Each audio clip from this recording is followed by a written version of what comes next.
Yeah, let me medicate.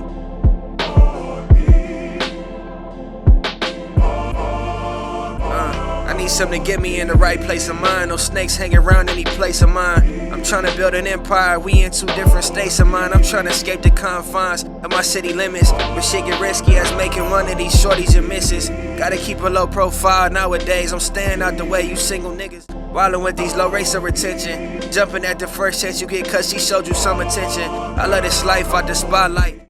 The summer league championships matter. So I think like the championship is more chances for you to see these like quote unquote highly touted draft picks, or overseas guys that you got on summer league roster, or even like tryout players that you could potentially see in your G League systems.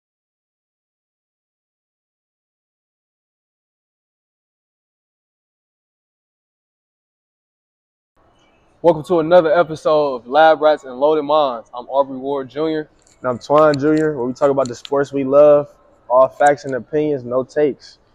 Today we got a special guest, a guy I got to know over the last season. And the reason I wanted to have him on here because I feel like, he has a genuine story, authentic story. It's not like, he went to a super high D1 major, was a, highly touted draft pick or anything like that. He had to really work his way into, becoming a full-time NBA, and then also playing in the G League too and surviving, in this NBA space. So today we got Jaylen Sims, man. I want to talk about, the process of like the 10-day contract. For people who don't know, what exactly what a 10-day contract is, what comes with it. So can you speak a little bit about that?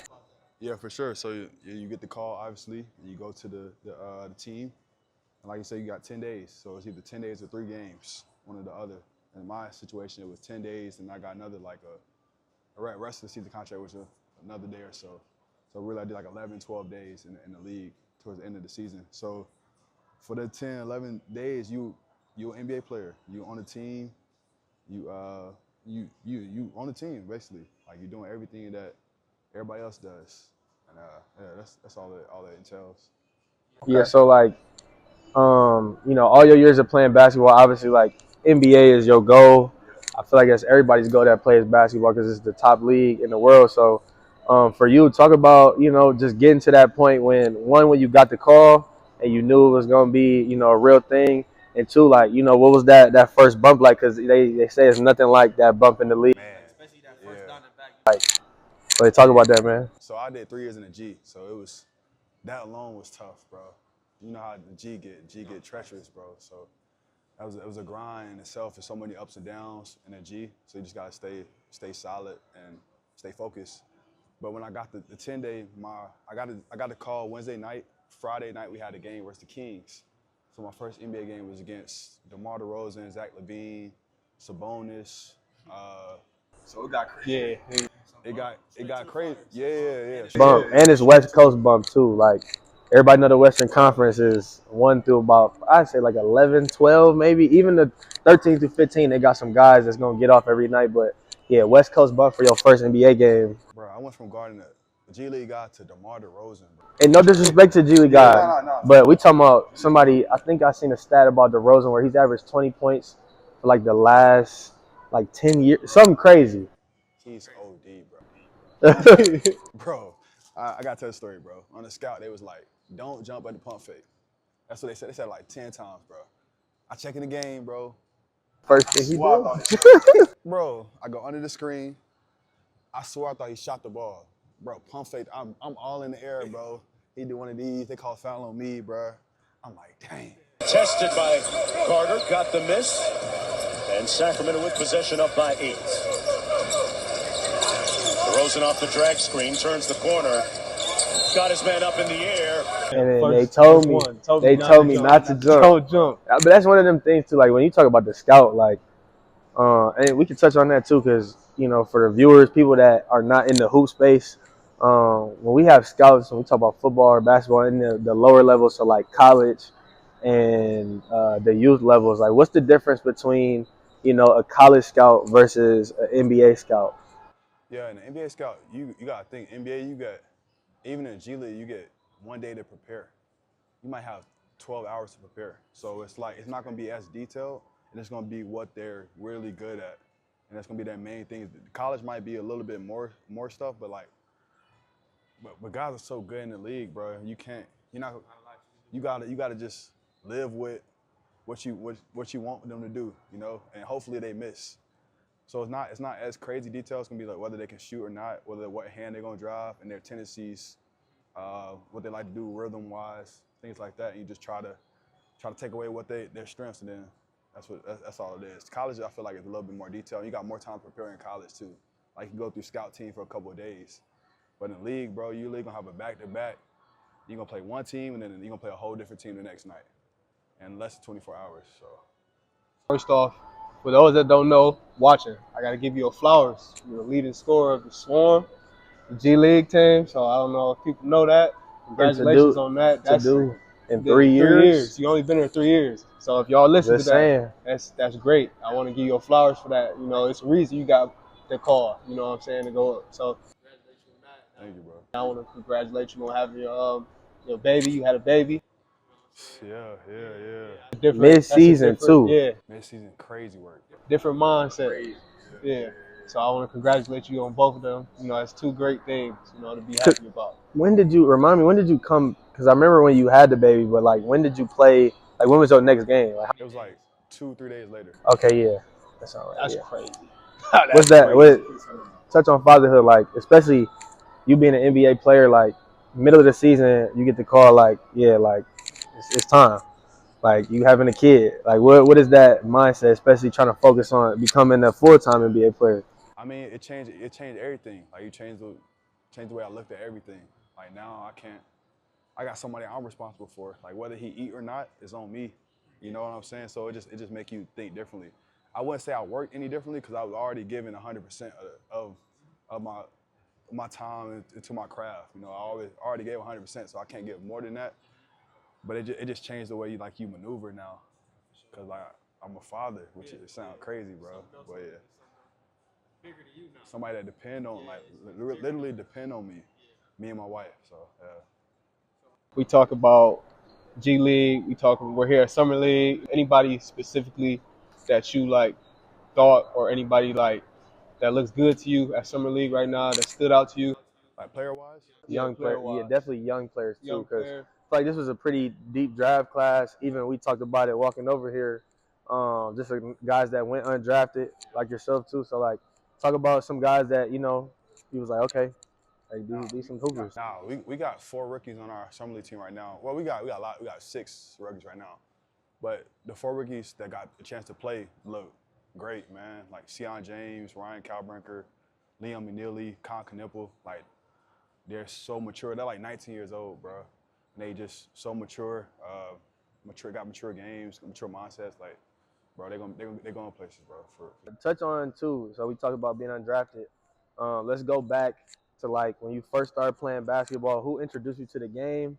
Who were like some of the players you tried to model your game after? You know, who you look up to as a young player? Yeah. So I would say my mom introduced me to the game. Basketball, the only sport I ever played. I started playing when I was 3. I'm still playing now. So it's the only sport I ever played. What was the second part of that question again? You know who? Oh, model my game. Yeah, look. Okay, yeah. I used to love Steve Nash, bro. I ain't saying I don't play like Steve Nash though, but I used to love Steve Nash. That was one of my favorite players. But I try to model my game after like I love like the big wings that can score, like a 6'6", 6'7" that can score, do a lot of different things, play defense. So any wing like that, like that's what I try to do. Yeah. They can do like really like versatile. So it's Army Knight. Exactly. I can do so many things. So that's who I always looked up to as when I grew up. Okay, talk about high school, going into college, and then definitely give us insight on, spending time in college and then knowing that eventually, like you weren't going to get drafted. Like, talk about how that mindset is, because it's different. Like, I can't speak on it because I never made it to that level, but I can't imagine putting in. Let's say you started at 3, so you usually 18 when you graduate, so that's 13 years of basketball. Whether as a kid you just learning fundamentals, but once you get to about seventh grade is when it starts getting serious. So now you're in the gym training, putting in hours. and you just don't know what the end result is. So like, I can't imagine, turning on the draft, whether you went to the draft or you spend it with your family. Yeah, I did. Sitting there with my family, 60 names go by, and now one of these names is mine. Yeah. I couldn't even imagine. So let's definitely go back to starting college, and then let's get to the NBA. I could start high school. So my freshman year, I went to Huff High School. I got cut from the JV team. 10th grade year, I transferred to North Meck. I got 365. I don't know if y'all know what that means, but it's like I had to sit out a year because I was transferring from public to public school.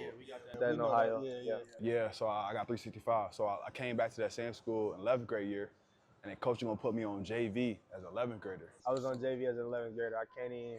You feel me? You was like a player coach. I was a player coach, so like player it happened early, but still, I mean, it just happened to work out like that. It is what it is. Yeah, bro. But that's gonna happen to me. Coach gonna put me on JV as 11th grader. I'm like, bro, I got to go somewhere. So I went to a private school and I reclassed because obviously I didn't play them 3 years. So I mean, 2.5 years. I reclassed, went back to 10th grade, and I stayed at that private school for 2 years. So that's 10th, 11th grade, and that private school eventually shut down. So I went to another private school and graduated from United Faith Christian. So I went to 4 high schools in 5 years, bro. That boy was portal hopping before the portal. hey. It was crazy, bro. It's so many times I wanted to quit, bro. Like, so many times I wanted to quit ball. Like, I didn't think it was for me. And for some reason, like, the Lord kept giving me favor in different areas, man, for sure. So I went on to go to UNC Wilmington. I stayed there for 4 years. And the first 3 years we sucked. We was trash. And then our last year we did really good. We went like 27-9 that last year. So we finished like first team all conference, like runner up to player of the year. Like really good stuff. Obviously mid-major conference, but still really good stuff. So pre-job came. I had like 8 or 9 pre-job workouts. Pre-job workouts is crazy, bro. What team? I mean, you probably remember though. What teams did you work out for? Yeah, I worked out for the Hawks, the Nets, the Hornets, the Bucks, Clippers. That's enough, though. That's enough. That's enough. The hardest workout ever. It's like an hour-and-a-half workout, bro. Were these groups? Yeah, six people. So it's like 3-on-3 type vibe. And you 2-on-2, 1-on-1. But you just going the whole time. You got to shoot. Like, you just going. Like, they putting in concepts, you playing. And like, you doing 3-on-3 full court, too. Like, Yeah, nah. Oh, no, yeah, that's crazy. Just imagine something like I'm glad I sit on the bench. Cause with the Hawks, we did like 1-on-1 full court, bro. Like, you just exhausted. And you got to shoot afterwards. They chart your shots. Like, just so much stuff, bro. So that was tough. anybody stick out from those workouts? Like that you went against? Yeah, that you went against. Went against Drew Timmy, Josh Minot, Darion Sebron. Man, it was so many people, bro. No, I feel you. So many people. Everybody was good. Yeah. Like I said, draft night comes. My agent already told me I wasn't gonna get drafted, but I still had hope. Absolutely. Of course. I'm believing. You believe in yourself. Yeah, of course. And we got the numbers. It was only 58 picks that year, and my name didn't get called. And I was, even though I knew I wasn't gonna get drafted, my agent had told me, I was still crushed, bro. Like, I had a party, my family was there, and I was still, even though like looking back, I was never gonna get drafted. Looking back, because I know the game now. But in that moment, I was crushed, bro, and it pushed me to work even harder, bro. So I went on to play with Summer League, and then went on to play with Greensboro for that first year, and then stayed Greensboro 3 years, and then obviously got the call up. You did a lot when it comes to basketball. When it comes to like, you started young, 3 years old, like you said. You had to go through 4 different high schools. You know what I'm saying? It's just a lot that comes with this. So, what's something that you can tell fans who don't know about the G League and how that prepares you and develops you for the next step? Yeah. The NBA. Yeah, I mean the G is a grind, bro. You gotta think I think it's the hardest league in the world, bro. I said it was when we had Jeff on. I said it's the fastest paced league in the world, just because of a game that's 143 to 139 could very much well happen Monday, Tuesday, Wednesday, every single day of the week, literally. And it's dudes in there with like, obviously the NBA guys are crazy, but some of these G League guys, like, it's different when you talk about being up top because you got to play in a certain role. In the G, the leash is a little bit bigger, and some guys are there to just hoop. Like, they're not even playing, within their role or as if they were be a corner guy, 3-and-D guy at the top. I'm getting to it. When I come off the ball screen, I'm looking to score. I might get to a bump. Like they just working on their game and they just out there hooping for fun. So it's that G League, man. The G League is a grind. You got to think with that, you got people coming down. Like you could have 21 night, and then next night you got assignment and 2A's coming down, and you might not see the floor. You definitely like not you touching got that pill. like just like mental toughness is crazy. So in the league it was easy because like in the G I had the games where I didn't play, had the games where I played 5 minutes, 10 minutes. So when I got to the league and I didn't play the first quarter, I was cool because I had been there before in the G. So I was already ready. Like I already came off the bench in the G. So when I came off the bench in the league, it was easy. It was seamless. I was already gonna do what I needed to do. So that's how I would say the G League just prepare you like mentally, just to stay mentally sharp, mentally tough, to always be ready, because you never know when you can get that opportunity. Especially because you got injuries, you got people coming down, people leaving. You gotta always stay locked. Yep. And you from Carolina, right? Charlotte. You're from Charlotte. So how did that feel playing for your home squad? Man, that dream come true, bro. I used to sit in like the 300s watching Charlotte Bobcats. And people don't even know the Charlotte. Kimba, They don't even know the Charlotte Bobcats is, Steven bro. Jackson, bro, Adam Morris. Boris Diaw. We can go on and on I about got it. drafted to the Charlotte Bobcats on 2K10. That's nasty. That's crazy. That's crazy. But being from Charlotte, you a Carolina Panthers fan? I'm a football guy.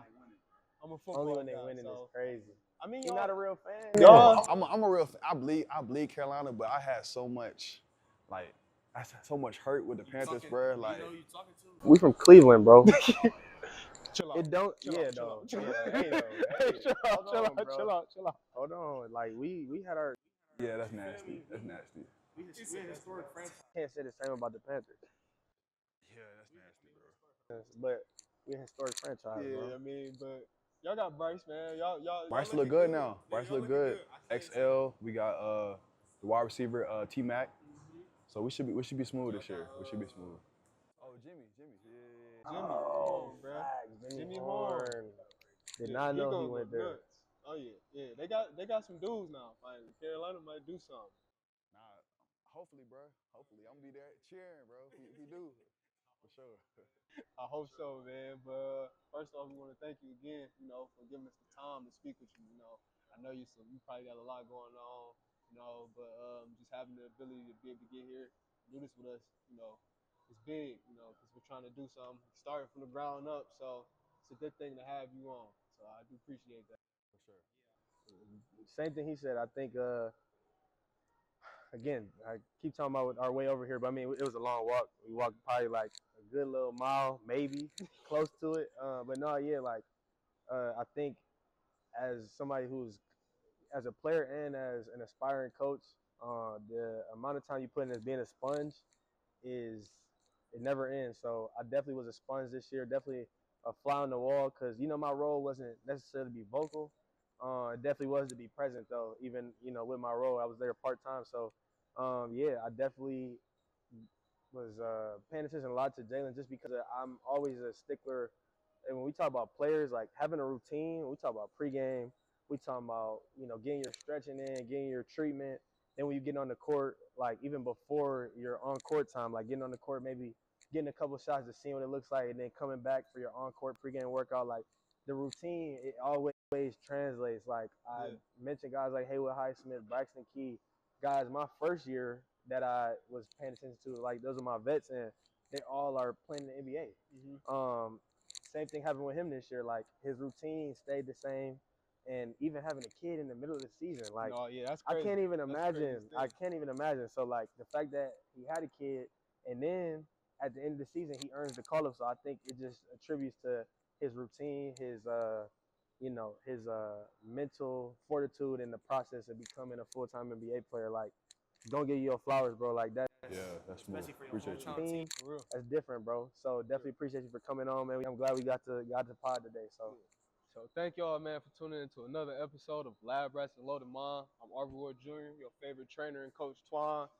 We out here with Jaylen Sims, man. Charlotte great. Thank you.